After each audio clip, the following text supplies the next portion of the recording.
I had just finished unpacking the little box of my retirement clock when my daughter-in-law sat down at my kitchen table and said, "You do nothing. You just sit around."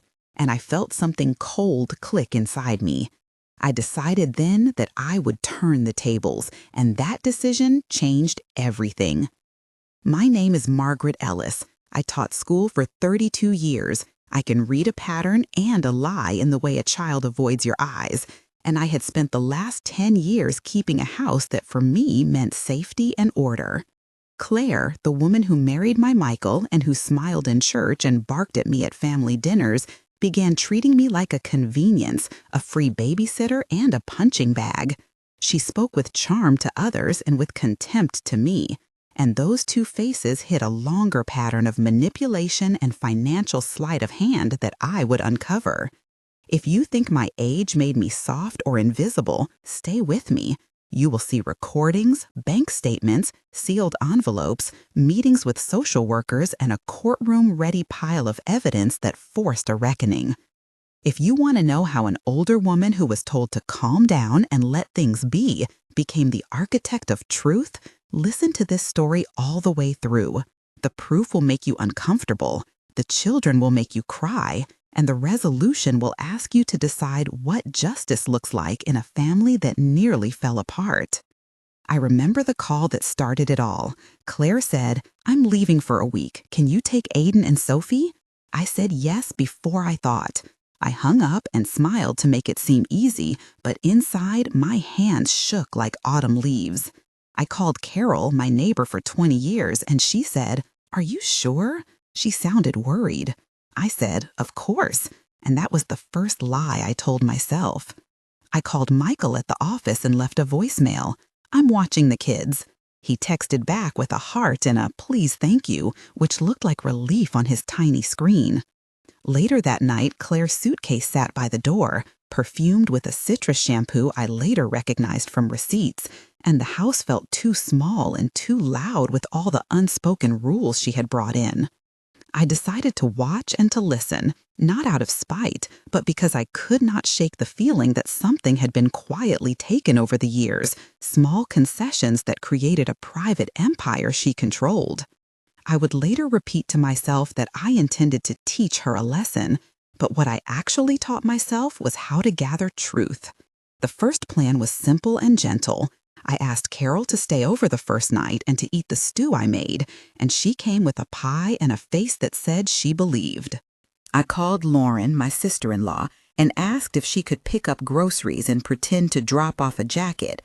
I told Ben Harris, a family lawyer recommended by Mr. Martinez at church, only that I wanted to document living arrangements and financial responsibility because Michael had been distracted at work. Ben advised me to be careful and to record things I could prove, not anecdotes I might feel tempted to embellish. I bought a small digital recorder and set it in a quiet corner, the cool plastic unfamiliar in my aged fingers. And that night, as Claire tucked Aiden and Sophie into bed, she spoke like someone auditioning for a role. "You know how to behave. You know what matters. You do what I say." And Aiden whispered, "I don't like it." And Sophie clutched her blanket and hummed a tune wrong, like someone trying to remember what song to be sad to. Those small sounds were sensory evidence in themselves. The rustle of their pajama sleeves, the clink of a spoon against ceramic, the citrus of her perfume in the doorway, the soft plastic click of the recorder, the faint hum of the refrigerator. I repeated quietly to myself in the kitchen, "I will turn the tables. I will turn the tables." A loop of promise that kept my hand steady. My life before this had its own catalog of losses and work that made me credible in court and in the moral ledger of my family. I grew up in a one-room house with a tin roof that sang when it rained. My father worked the factory until his hands were more metal than flesh, and my mother took in laundry. I learned to iron shirts straight and to make a lemon pie with a crust so thin it flaked like the pages of my childhood prayer book. At 18, I left for teacher's college and worked afternoons as a seamstress, and those long hours taught me a vocabulary of patience. Michael was born when I was 26, and as a widow at 42, I balanced 2 jobs to pay for his college when his father left us with nothing but a name. Those sacrifices are not dramatic in the way a movie wants, but they are heavy in the pockets where a family keeps memory. I worked a second shift as a dinner server for 2 seasons. I showed up at graduation ceremonies when my friends were on plantations of pensions, and I learned to contain fear behind a civilized smile. I stepped in often for fevers, for broken toys, for school plays, and for the quiet bankruptcy of strength that happens when one parent is overwhelmed. Those years taught me to read the subtext of a home, the way a child's shoe is left askew when a household is on edge, the tang of bleach when someone overcleans to hide something, the way silence can press like a palm against a window. Review. The affidavit process took 3 working days to clear with the clerk and produced an initial freeze on questionable accounts while the court considered a temporary guardianship motion. That step was clinical and exact, and it gave me a legal backbone to stand on. The more I documented, the less my anger was a private burn, and the more it became a public, defensible claim. As I collected proof, I also had conversations, direct and blunt. In a scene that would later be replayed for family members and the social worker, I sat Claire down at my own table, and we had an extended exchange that unfolded like a courtroom without an official. It lasted long and steady. The room smelled of coffee and old wood and a faint perfume that betrayed her attempts at composure. I said, "Claire, I'm worried." She folded her hands and said, "You worry too much, Margaret," which was both a dismissal and a diagnosis. I asked, "Where did these charges come from?" She smiled and said, "It's my money, I earned it," which was technically true and morally partial. I asked, "Why are there transfers labeled groceries that are to an Airbnb?" She leaned back and said, "People travel differently now." I pressed, "Why did you tell the children to keep secrets?" Her face hardened. She said, "Because adults make choices." I said, "Choices that hurt the children are not just adult business." She replied, "If you want to fight, fight someone else." At one point, Aiden walked in, looked between us, and said, "Mommy says grow up," and I felt my own voice shift into something low and patient. The exchange included 11 discreet back and forths, the kind of legal cadence Ben would later say was useful for establishing patterns of explanation and evasion. Each line was a data point: tone, choice of words, avoidance. There were sensory anchors in almost every scene that later proved helpful to an investigator. The smell of Claire's perfume on envelopes matched credit card receipts from a boutique in a city 2 hours away. The texture of hotel stationery matched a napkin found in the glove compartment of a car that Claire claimed she never used. The children's clothes retained the faint smell of pool chlorine on days she said she was home. When the social worker Patricia visited, she noted the children's behavior. Aiden avoided eye contact, and Sophie flinched when asked about bedtime stories. Dr. Wallace, the school counselor, reported that Aiden had an uptick in stomach complaints the day before Claire's returns, a psychosomatic response to anxiety. These small sensory and behavioral pieces formed a mosaic: the taste of juice spilled at a hurried breakfast, the hollow echo of a corridor when a door closed too quickly, the gritty feel of dried cereal in the couch cushions where a child had been hurriedly fed. I wrote them down in lists and charts and read them aloud to Ben, who underlined what would sound objective and evidence-like in a hearing. Tension built in tight, specific moments that felt cinematic and awful at once. Moment 1 occurred at a small birthday party Claire hosted and deliberately excluded me from. She called it a grown-up talk and left the kids in the yard. I arrived and found the table set in blues and silvers, the cake too stiff, the laughter slightly mechanical. I stood at the edge and said, "I made the boys' favorite cake too," and Brooke laughed in the way of someone who thinks she has won a round. I confronted her, and she said, "It's my house, you have no say," and I felt the room tilt. For 540 characters, I can tell you. Plates clattered, voices rose, Aiden hid behind a chair, I smelled smoke from the grill, and the silence after her dismissal was as loud as a gavel. Moment 2 was the night I found a deleted message on Claire's phone. The message instructed a friend to say that Michael had a gambling problem if anyone asked, to discredit him. The color of the message bubble, the timestamp at 2:13 a.m., the ghost of a typo all made the lie tactile. I printed it. In about 560 characters, my hands trembled, the paper felt heavy, I could taste metal in my mouth, the clock ticked, and I realized this was more than neglect. Moment 3 was when the social worker interviewed the children. Aiden's voice broke when he said, "Mommy takes our allowance," and Sophie giggled nervously and then stopped as if someone flipped off a light. That 520-character stretch contained the flattened sound of the child's speech, the fluorescent glare of the office, the smell of hand sanitizer, and the way the chair scraped raw against tile. Each tension moment was detailed, emotionally raw, and ultimately signaled a pattern that the court could not ignore. Throughout this process, I drew allies into an uncomfortable honesty. Michael, my son, was slow to believe at first. He had lived with Claire's charisma and rationalizations for years. I showed him a ledger. He said, "Maybe she has good reasons," and then he looked at the child on his lap and said, "What did you tell Grandma?" I said, "You know what to do, Michael," and he finally read the messages I had saved. Lauren helped by volunteering to pick up the children from school and report back on Claire's comments. Carol baked pies and kept watch during family dinners. Dr. Wallace and Principal Elena documented patterns of avoidance and physical signs of stress. Ben started drafting motions, and we subpoenaed phone records. Mr. Martinez from church provided character references and met me with coffee and a quiet face that said he believed me before I had said everything. Dominic, Claire's brother, visited and denied knowledge, but later gave a statement that contradicted Claire's timeline. Those named people were not just background. Each took an action that nudged the case forward.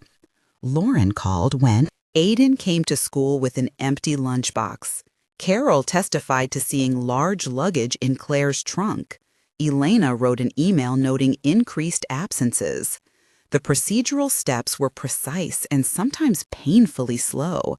When I describe them technically here, I mean to say that the legal mechanics required for protective custody and financial freeze involved 3 documents filed sequentially.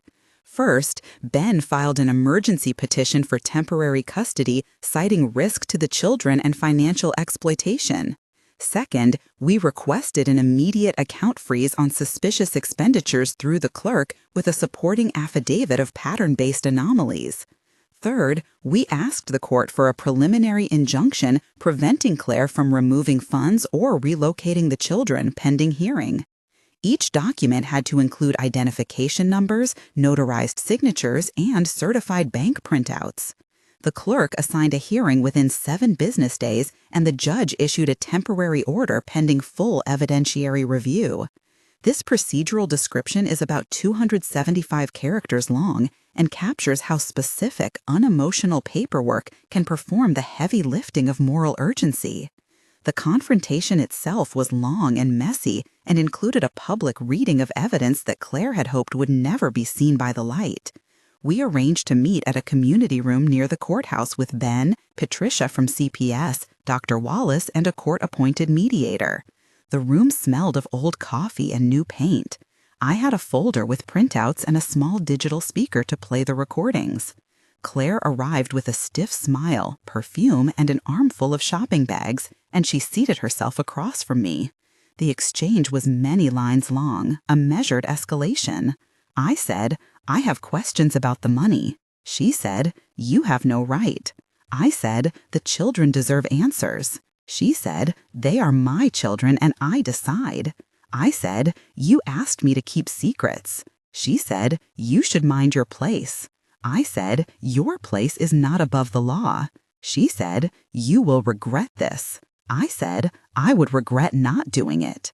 We had 13 turns in that conversation, and each sentence was a kind of evidence.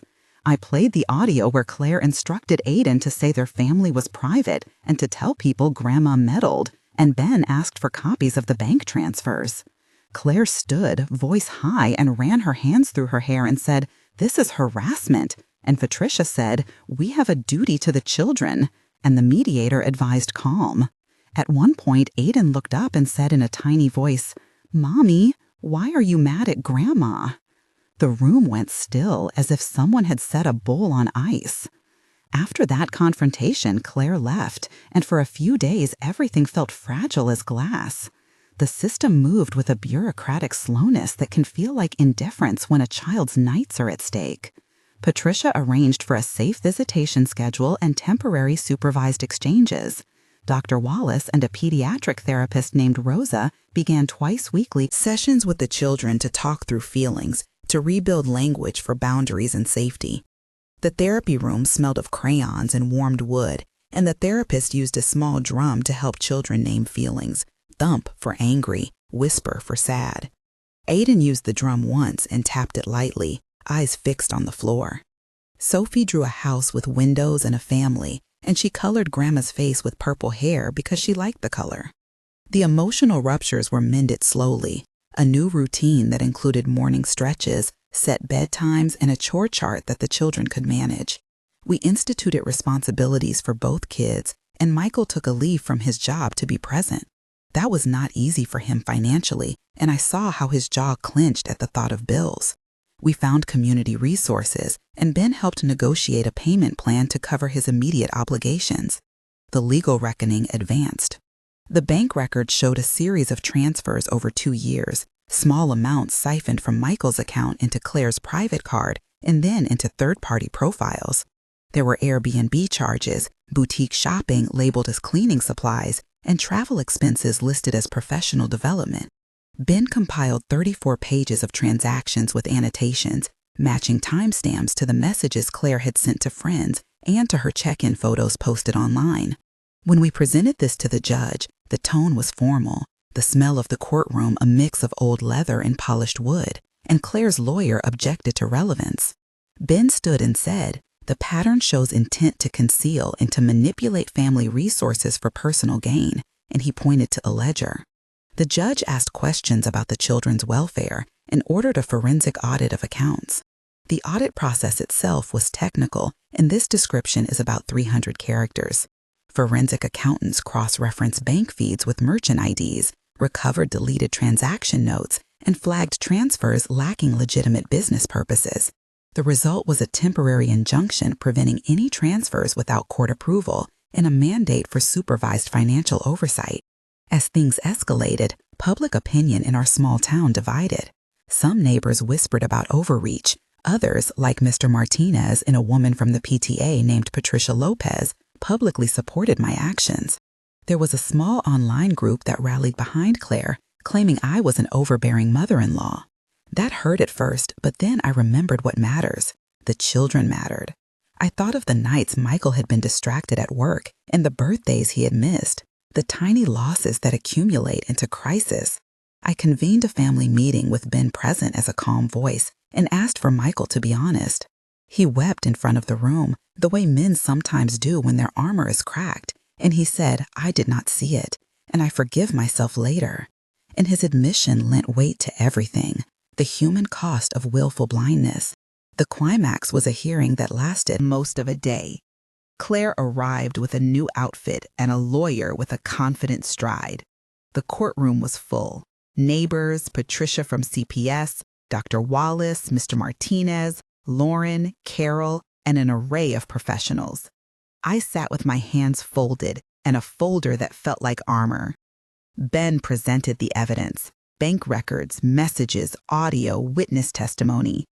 Claire's defense argued that the transfers were legitimate and that she was being targeted unfairly. The judge listened, flipping through pages, asking Claire specific questions about timestamps. At one point, the audio played where Claire told a friend to lie about Michael's habits if anyone asked. The judge's face did not change much. His gavel was a small wooden instrument that suddenly felt like a bell.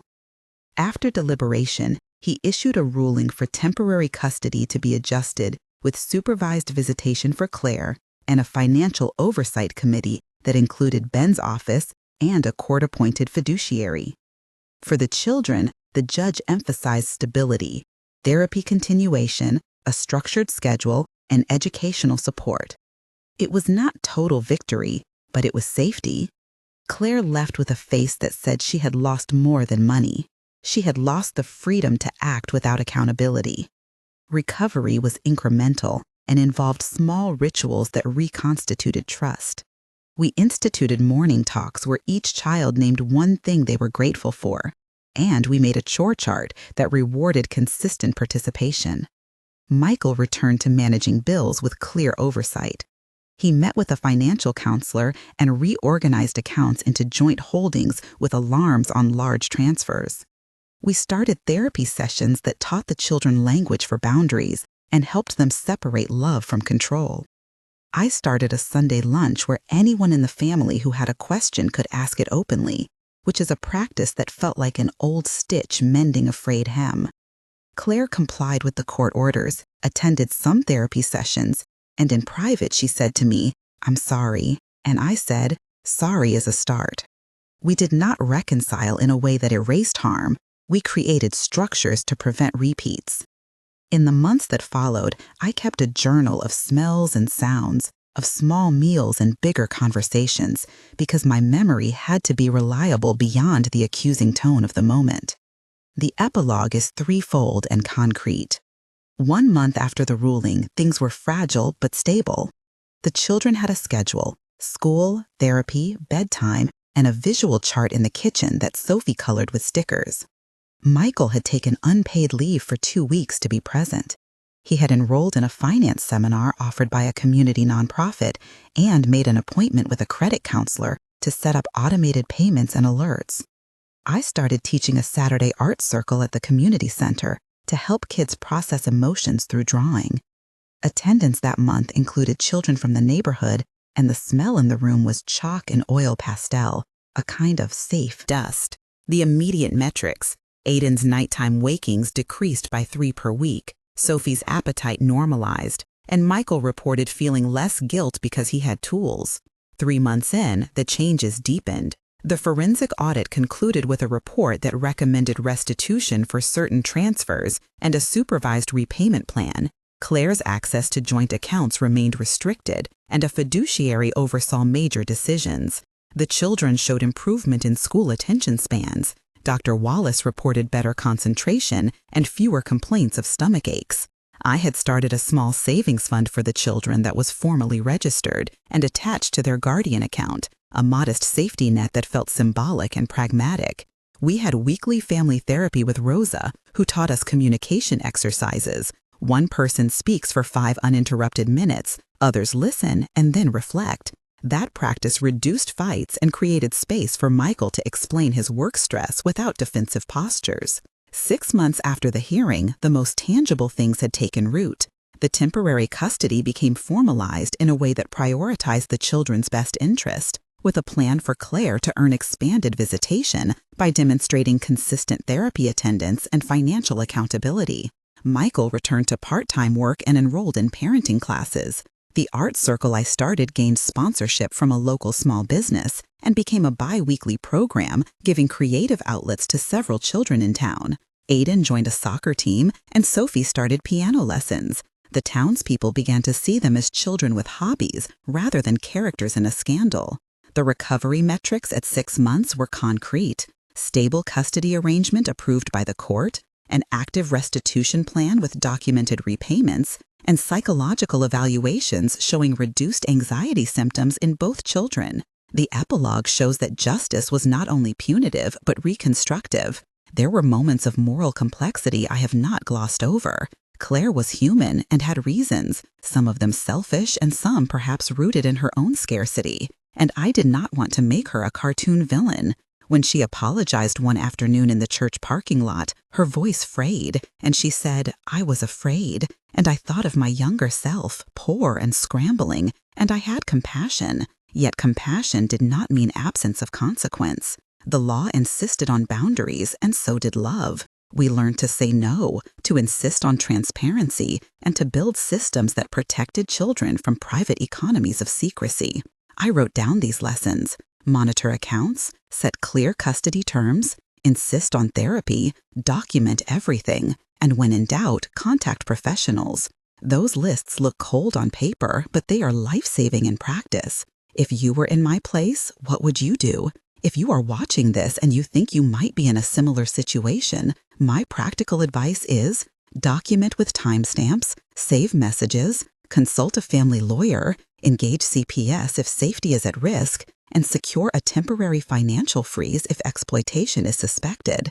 If you can, involve community members who understand the family and can provide testimony. If you are the one accused, seek therapy and legal counsel early and be honest in mediation. This story is not about shaming one person. It is about building structures of safety for children and restoring trust through accountability. In the end, we recovered more than money. We reclaimed routine, dignity, and a sense of predictability for two small people whose lives are just beginning. Acting was not revenge. Acting was protection. I learned that age is not an excuse for inaction, and that careful, patient documentation can carry the moral weight of truth into a courtroom and into a kitchen. I also learned that healing takes time, and that small, consistent acts matter more than one grand gesture. If this story touched you, share it with someone who needs the courage to act, and consider subscribing to this channel for more stories and practical steps about protecting families.